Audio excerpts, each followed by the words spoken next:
Hello and welcome to Growth Strategy. I'm Alyssa Evans. Today's guest is Kathie Feng, and we talk about how she spent 13 years leading growth for some of the biggest brands in the world and then built her own company to bring the same enterprise level strategy to founders who are ready to scale. We talk about her company, Signal Growth AI, and how she helps businesses turn momentum into market dominance using AI powered systems and the 90-day revenue engines. We talk about what she's learned working with these big brands like Constellation Brands, Discover, Capital One, Shiseido, and how those lessons translate to businesses of any size. We talk about women in entrepreneurship and finding community. We talk about why growth isn't luck and it is engineered. Let's get into it. Kathie Feng, welcome to Growth Strategy. Welcome to Growth Strategy. Whether you're scaling a business, thinking about starting a side hustle, or you're a stay at home parent ready to build even more in your life, this is for you. We challenge the roadblocks, reframe the obstacles, and give you real tools to start building a more intentional life. It takes a village. Welcome to ours. I am in Irvine, California currently, actually. Okay, yes, I'm in Portland. But I'm from Orange County. Really? And we're trying to move back. Actually, we're probably moving to San Diego Oh, in okay. April.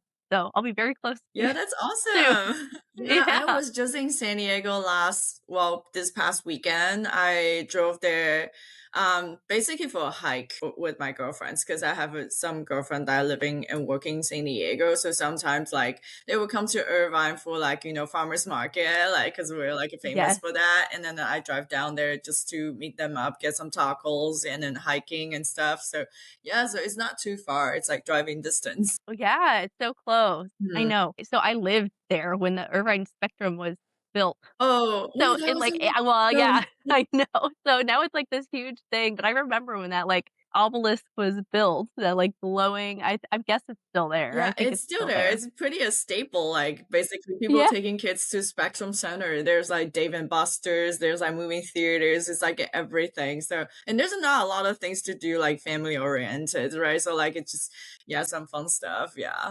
If you're in marketing, I would love to touch base on what you do and maybe collab somehow too, because I think Signal Yeah. Growth, as you see my website, I'm a fractional CMO, so I collect CMOs, right?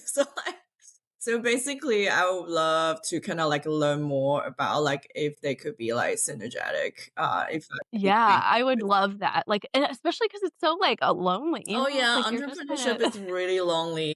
Yeah, it's I can see that. Like I used to I work was like, like at Fortune 500 company, so it's like big teams, hundreds of people. You have town hall meetings, like those energies. But then once I started my own, it's just like a very long and a little bit lonely journey. It's like I need friends. that's how I Yeah, feel. I'm like, this is great. I could do whatever I yeah. want, but then it's like no one's around. I heard a few episodes of yours, but it's very similar. It's like the growth strategy or growth like framework you're building, and then like from marketing perspective, like the insights you're sharing are very similar to basically like Yeah. what I am doing for like entrepreneurship and like SMB. So it's just I think we have a lot of similar knowledges. I would love to. It's easier to just talk to somebody and like bring up topics and it's more engaging. Get more strategy at growyourstrategy.co. What's something with Meta that you think that most people get wrong then? I Figure that think out. the first thing is the message, right? Like you will need to have a message that's clear enough because right now the attention span is so short. Like as an audience, when we're on Meta, like I personally, I spend half second in everything that I'm scrolling, right? Like so, you basically need to have a very strong hook within the first second, not 3 seconds, but first second. Like what is the most like a hook? Like the strongest hook you want your audience to stop scrolling, either image, either sounds, or either like like the headline that speaks direct to your audience in a very clear way. So like it's so different from the traditional advertising. Like 10 years ago, if I do like creatives or like TV ads, they want to have a beautiful aesthetic, some sort of like music to make you like intrigue, and then you reveal the branding or the story like after that. So that would never work nowadays Mhm. anyway, because people, when you're playing music, they already their brand put irrelevant and then they scroll to the next one. So that's basically a lot of people will like the first blind spot a lot of entrepreneurs or business in terms of how you meta ads. One is you have to be super direct, cut through the chase, and then put your most important message up front and just one single most important message. You don't put three out there, but one, because that one message has to stop scrolling within the first 0.5 second or 1 second. So that's essentially the most important part of success is to be clear and then be, like have a very strong hook on the platform. Mhm. Yeah.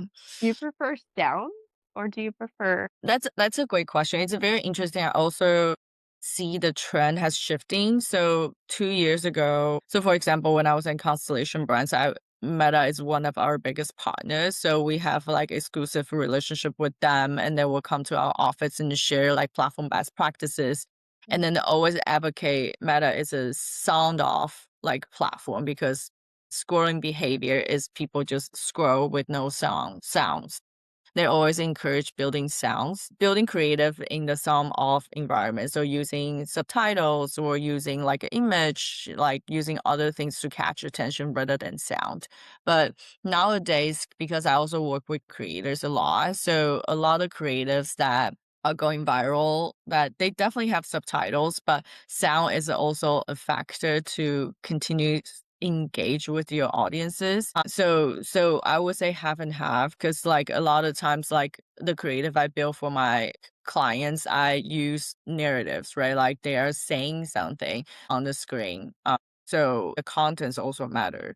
And then when there's like, some sort of zooming and zoom out, you also want to pair with sound effects. So it's just typical like how you would view like a short form video on YouTube. It's the same practice right now. So YouTube always advocates to build sounds like along with your videos, while Meta previously say it's sound off environment. But during like the past 2 years of test and learns, I've noticed that people actually turn the sound on. It's like a 50-50 now. So I would still think it's very important to have a sound that's paired with your videos and also narratives that catches people's attention or retain their attention continuously. Yeah. That's really helpful. And I think the for video is how do you feel about static pictures then? Like, or because I feel like especially with, like B2B, that's kind of like the go-to with them, and they're kind of scared of videos, but I don't know. There's That's so very interesting because, like, I'm basically like for the past 2 years, when I'm doing this like SMB marketing, I'm debunking everything that the previous meta team has been telling Mhm. me. Like when I was at a big corporation, so like they told me, well, so they say like the creatives are building for the sound off environment.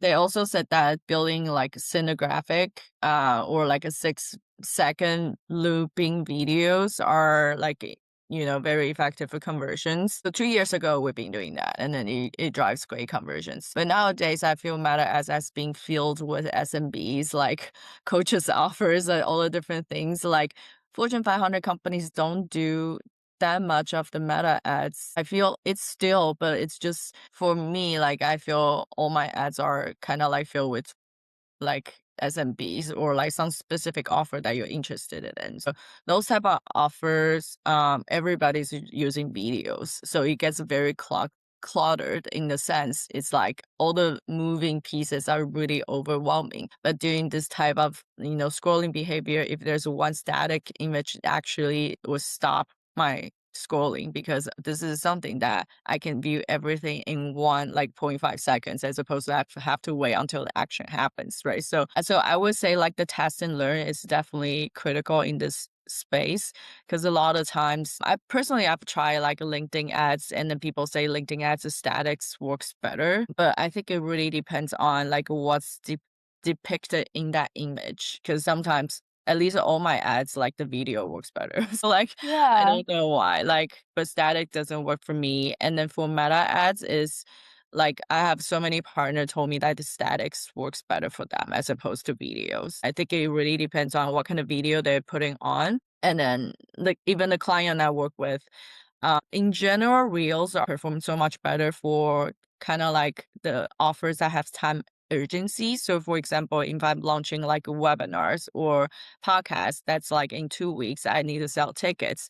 Usually, what performs really well is the reel and the video.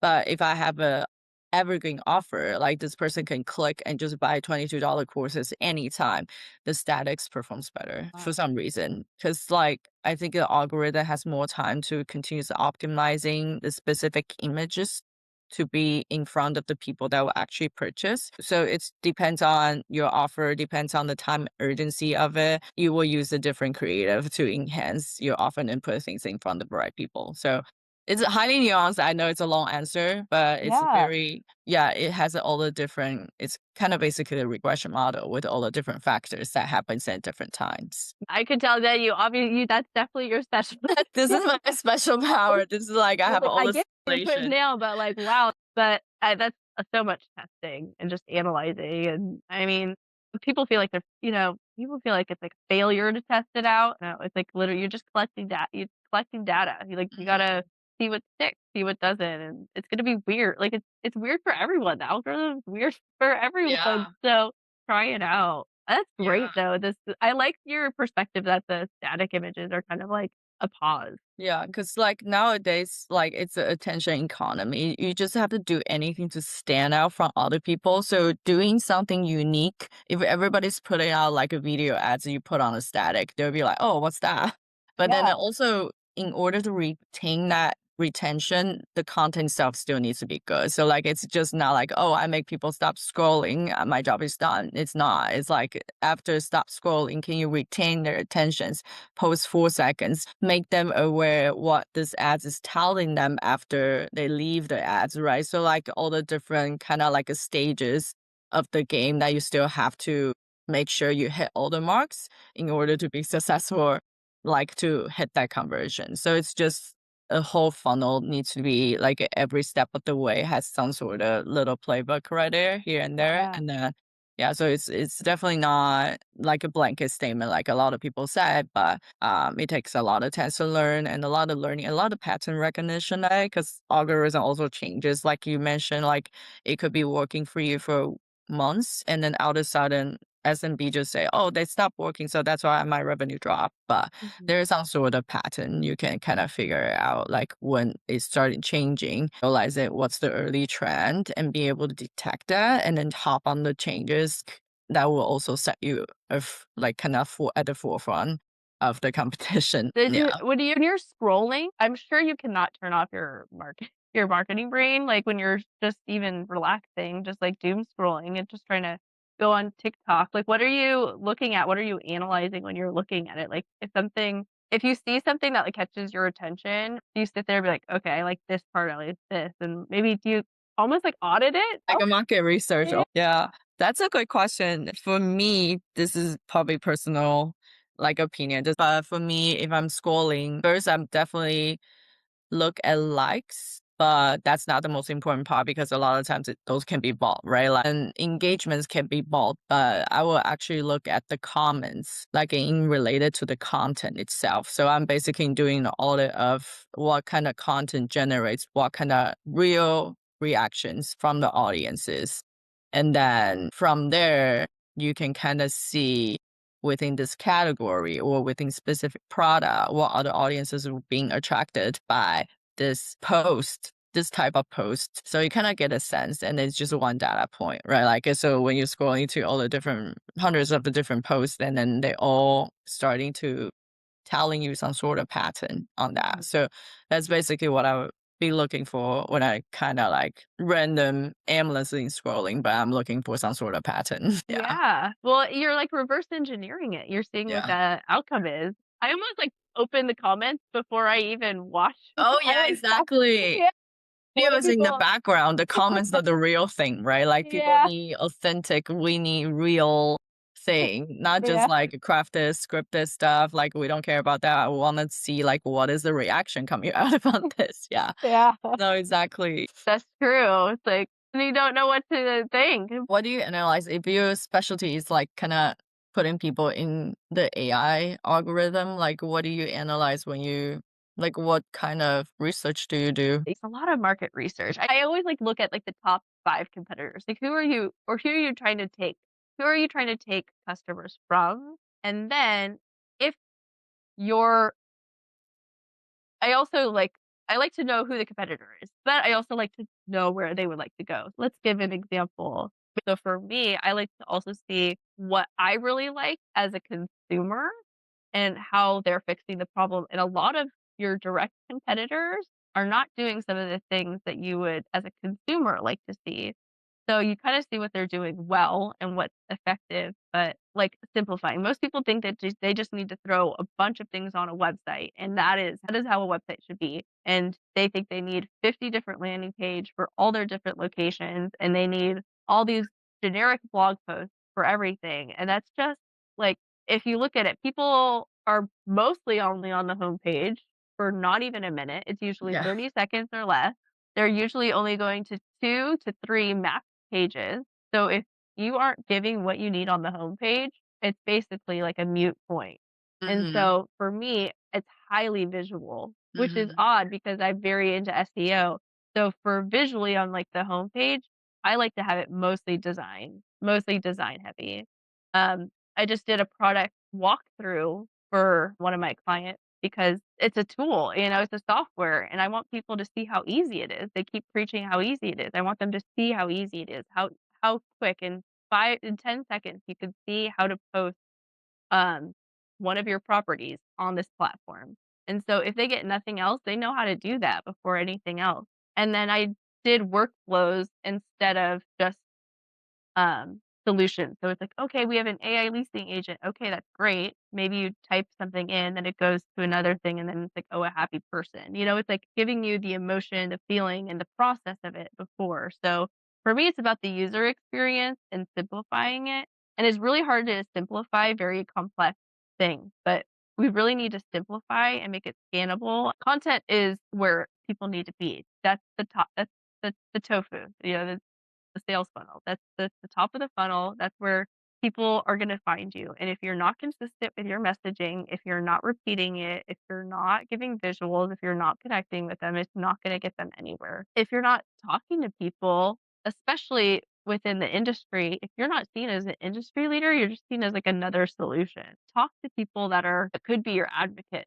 Like if you are for property managers, talk to real estate agents, talk to people that do inspections, talk to whatever. It's like those are also people that could leverage your stuff and be your biggest word of mouth. So for me, it's really simplifying your message to a way where it's almost for signal growth AI. Walk me through like that process. It's similar, well, to what you're doing. So essentially, we're a high ticket consulting, marketing consulting. I wouldn't want to call it agency, but more kind of like collective. We're a community that's, assembling of my like all the different X-Men class, right? Like, and then Yeah. we provide superpower or like the supercharged business growth at scale. So usually like what we do is very similar to your practice as well. We go through kind of like a discovering phase, like the growth audit to understand like your challenges, what keeps you up at night, what's your current state of the business, why do you feel your growth is stuck, and then kind of do a quick audit, either your product, your offering, or your pricing strategy, your message, as well as your competition, right? So like there are a couple pillars that could potentially stale your growth is that you like a lot of entrepreneur at a different stage of the game, they will have a different blind spot. So for example, initial stage, they think their product or their offer is good enough, but they're not getting traction. So that could be one, you're not talking to the right people. So we want to know who are your ICPs and are those ICP really your ICP? Or two is you are trying to solve certain ICP's problems, but your offers are not talking to ICP's pain points. So that's a product offering blind spot. It's like you want to make sure who you're targeting, you're actually addressing their problems. And then three is your pricing strategy. Smaller business, they have some products that's already, have some price tag on it, but they're not getting tractions is because the misalignment between your offer and your audiences. So the offer that's actually worth the price tag and then sending to the right in front of the right like audiences is the whole kind of like a sequence, like a chain reaction. Like you need to hit like at every point, like to get where you want to be to make that conversion. So there's a lot of blind spots. Could be like, oh, I think this product is worth 100. Your audience may not think about this way, and that could be one of the reason.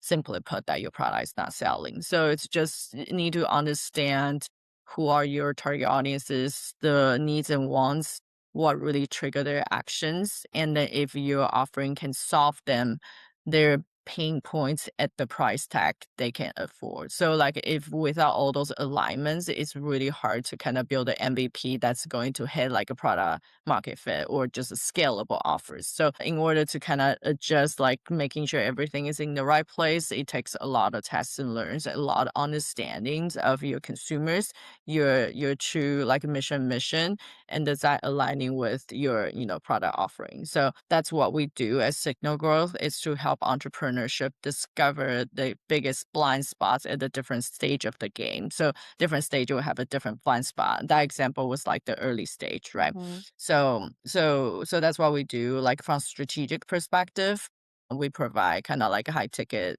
like strategy works to really revisit your product offering, your price, create message market fit, leading to product market fit. And at the later growth stages, which you probably have your product market fit, but you have some bottleneck at the scaling. Is there any expansions of your audiences that needs to be done, or like discover more potential like untapped opportunity to continue help you grow beyond 0 to 1, for example 1 to 10 or 10 to 100, using Fortune 500 company frameworks or platforms that's already proven success. It's basically that Signal Growth, the offering turns up helping entrepreneurs at the different stage of the game to resolve their blind spots and also supercharge their growth in the right direction. That's so good. And I would love to Oh, collect for like a future episodes, or even we can even do like live webinars just to kind of share experiences. I'm happy to do that too. yes. So awesome. I appreciate your time. It was a Thank great you. chat. You Thank you so too. much. Talk to you soon. Take Bye. care. Bye now. And that's a wrap on this episode of Growth Strategy. But before you go, I just wanted to say that I am so glad that you are here. This community is built on real people doing real things, and that includes you. So if something from today's episode hit home, save it, share it, or pass it along because it really does take a village. And if you're ready to grow even more, sign up for some more resources over at growyourstrategy.co. Follow us on social media at Grow Your Strategy, and we can keep cheering you on. Until next time, keep growing. Bye, friend. Kathie, thank you so much for your time. Kathie and I got pretty taken away in our conversation because she was just so easy to talk to. What I loved most about this conversation is that it makes growth feel doable. It makes the solopreneur overwhelm of figuring out a strategy a lot more accessible. And you're taking these really complex ideas for these really big brands and you're translating it into a way that is very accessible for people to grow and scale their businesses, their side hustles, whatever they are growing. And I just think that it is a really supportive way to help out the entrepreneur committee. I think Kathie is a really great example of being so adaptable and keeping your eyes open to what the patterns and what the behaviors are of consumers, and then just using that information to really build a customer led product that really makes an impact. So, if you want to connect more with Kathie, please follow her on social media. I will have her information in the show notes. And you can also go to Signal Growth A to see her company and her brand as well. Thank you so much, Kathie.